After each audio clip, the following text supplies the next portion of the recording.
যাবৎ আমরা এই সারটা সুন্দরভাবে কৃষকদের মাধ্যমে আমরা পৌঁছে দিচ্ছি এবং আমাদের সঙ্গে আরও প্রায় 45,000 যারা কৃষি সার বিক্রেতা আছে তারা কিন্তু কৃষকদের মাঝে পৌঁছে দিচ্ছে। দ্যাট মিনস আমরা 50,000 মানুষ এর সঙ্গে সম্পৃক্ত আছে।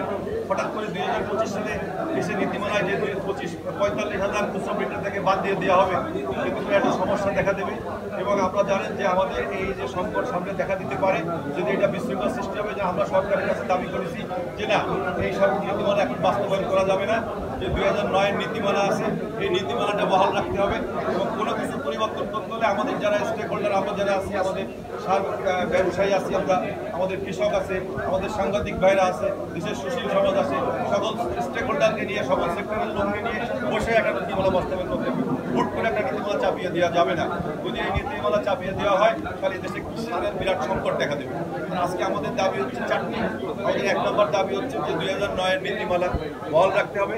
আমাদের 2 নম্বর দাবি হচ্ছে 2008 সালে আমাদের 100 টাকা কমিশন দেওয়া হয়েছিল সকল ক্যারিং সহ, এটা আমাদেরকে দ্বিগুণ করতে হবে।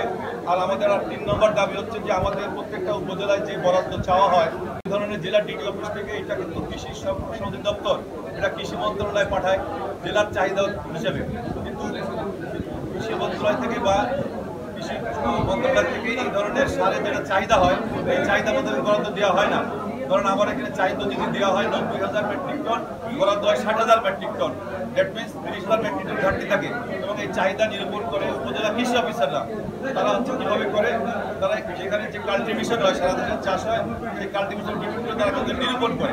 আমাদের দাবি হচ্ছে এই সার যেখানে যে চাহিদা যায় ওই চাহিদা মোতাবেক সার বদল দিতে হবে।